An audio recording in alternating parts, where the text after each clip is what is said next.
2016년 2월 6일 토요일 세법을 시작하도록 하겠습니다.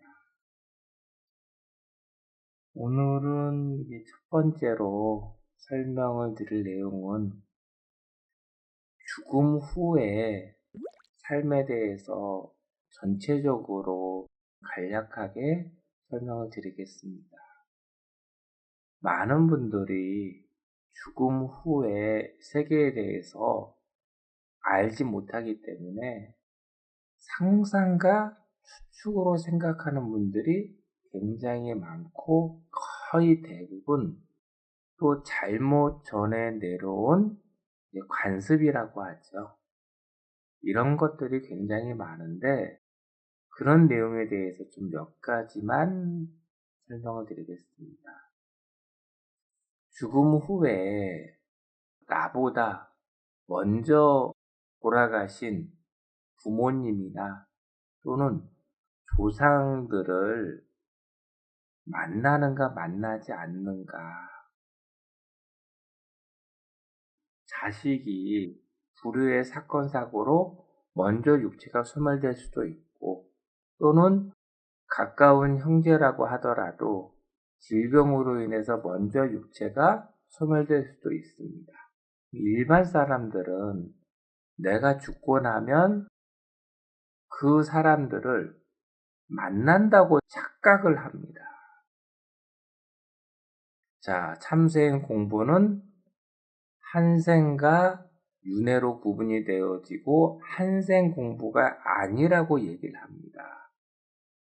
참생 공부는 윤회를 공부하는 것으로 일반 사람들이 죽고 난 후에 그 사람을 만난다고 생각을 하는 것은 한생의 기준에서 판단을 하기 때문입니다.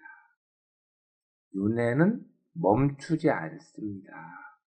이건 무슨 뜻이냐? 사람의 육체가 소멸되고 나면 누구든지 영의 세계의 영역에 의해서 영의 세계로 흘러갑니다. 그리고 물질계의 삶에서 살아오면서 내 마음속에 선을 축적한 사람은 극락세계에 일정 기간 동안 머물고 또 악을 축적한 사람은 지옥에서 일정 기간 머문 후에 누구든지 다시 새로운 인연, 내가 전생에 맺어놓은 인연이 살아가고 있는 물질계에 태어난다라는 것이죠. 태어날 때는 동물로 태어나기도 하고 사람으로 태어나기도 합니다. 100번을 윤회하면 한 번, 두 번 사람으로 태어나고 98에서 99번을 동물로 태어납니다. 그러면 내가 여기서 죽는 순간 지금 물질계에서 지내는 내 가족들 또는 가까이 지냈던 모든 사람들과의 관계는 다 사라지는 겁니다. 내가 육체가 소멸되는 순간 다 사라져버리는 것입니다. 이것이 그대로 가져가는 것이 아니에요. 지금 부모와 자식 관계가 내세에 또 만나더라도 부모와 자식 간의 관계더라. 그렇지가 않습니다. 윤회는 반복하기 때문에 지금은 내가 부모의 자식으로 태어날 수 있지만 내세에는 내가 부모가 되고 지금 현재 부모가 내 자식이 될 수도 있는 것입니다.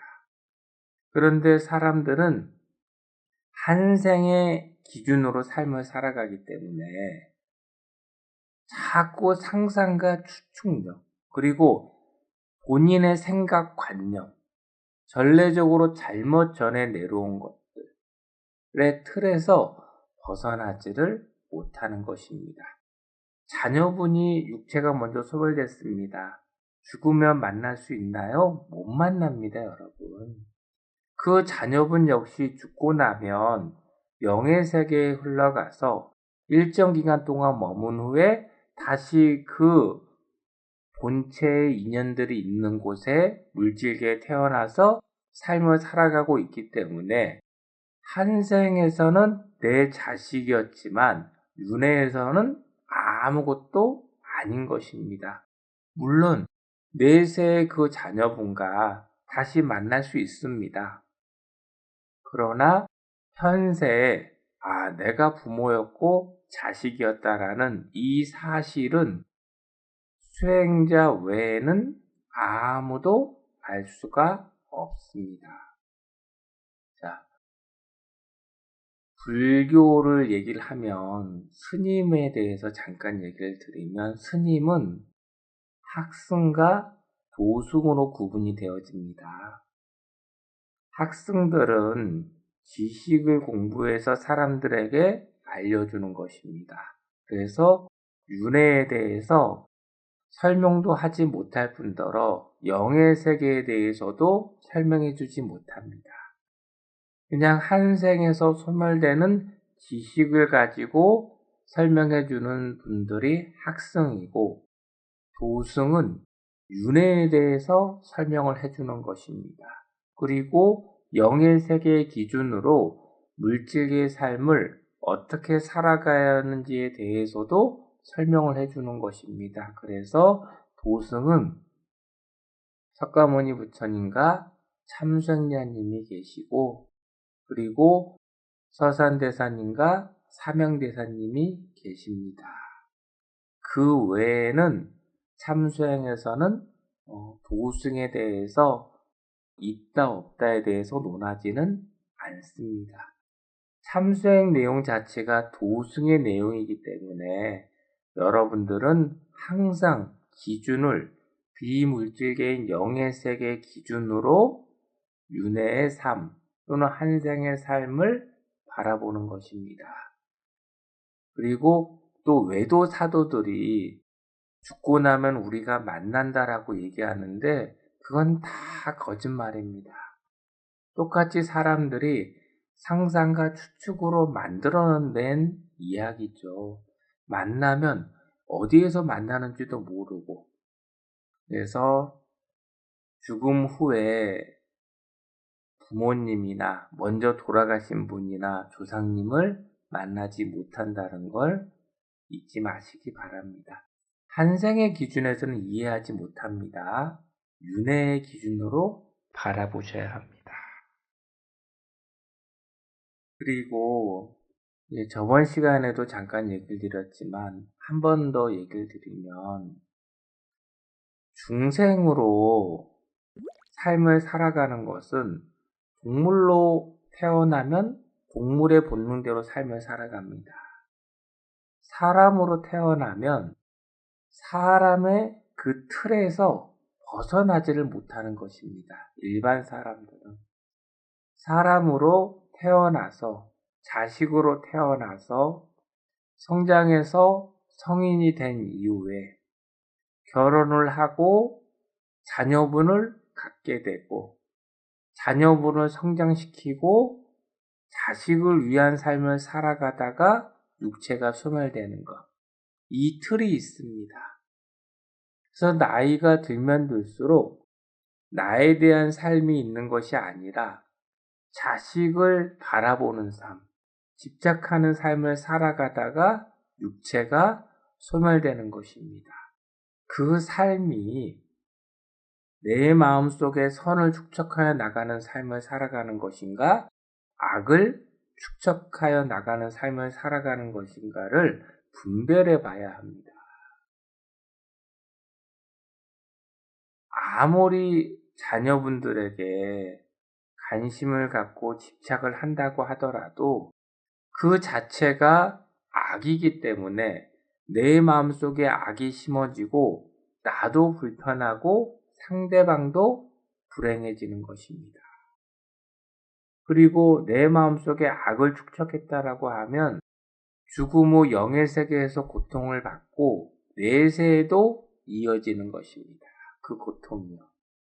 참수행법을 정진하는 수행자분들은 아이들을 성장시키고 난 이후, 성인이 된 이후에는 더 이상 아이들에 대해서, 아이들의 삶에 대해서 관여하거나 집착하지 않습니다. 그때부터는 자녀분의 삶은 자녀분의 삶이 있는 것이고 부부의 삶을 별개로 살아가는 것입니다.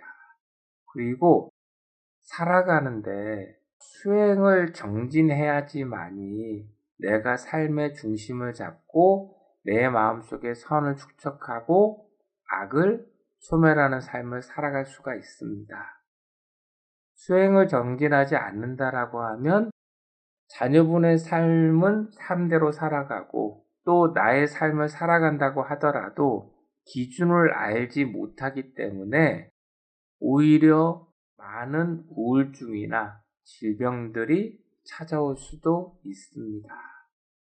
그래서 참수행법을 정진한다라고 하면 여기 물질계에서 자녀분에 대해서 신경을 쓸 시간이 없습니다. 오히려 수행자는 열심히 수행을 정진해서 참수행의 기초, 아라한, 실제 사람의 단계에 도달해서 후광을 줄 수 있는 위치에 도달하기 위해서 부단히 참수행법을 정진해 나가는 것입니다.